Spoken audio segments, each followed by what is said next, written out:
So now for our marine biologist Shannon to talk about the animal that gives us this magnificent I'm going to tell you about the marvelous creature called the tunicate, or as it's more commonly called, the sea squirt.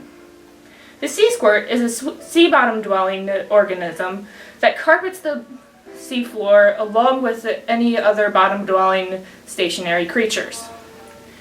It has full regeneration properties, just like the sea star or any kind of worm, or most kinds of worms anyway.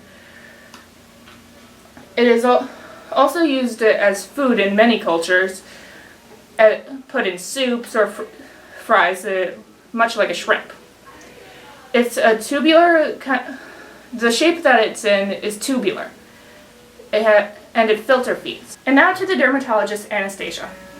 So the VEGF protein, or the vascular endothelial growth factor, is found in the nervous system, and it is used to supply oxygen to vessels that don't have that much oxygen from like running or a workout. So that protein does two functions. It does the vascular function, which it repairs damaged blood vessels, and the other one is the angiogenesis, where it creates blood vessels from blood vessels that are dead. So if the gene is mutated, then the cells around it start to inflame, and it starts to decrease blood pressure, which can lead to diseases like arthritis. Or it can also increase the blood pressure and inflammation, which leads to diabetes. Or it could also lead to blood vessels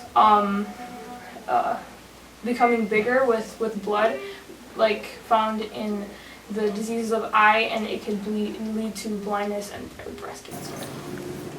Aplidine destroys the cancerous cells by limiting the growth in G1, allowing the cell to not be able to replicate itself and thereby destroying the cancerous cells. Aplidine does have some potential side effects because aplidine comes from an animal that releases toxins. So some of the toxins may be ingested into the body when aplidine is consumed in high doses.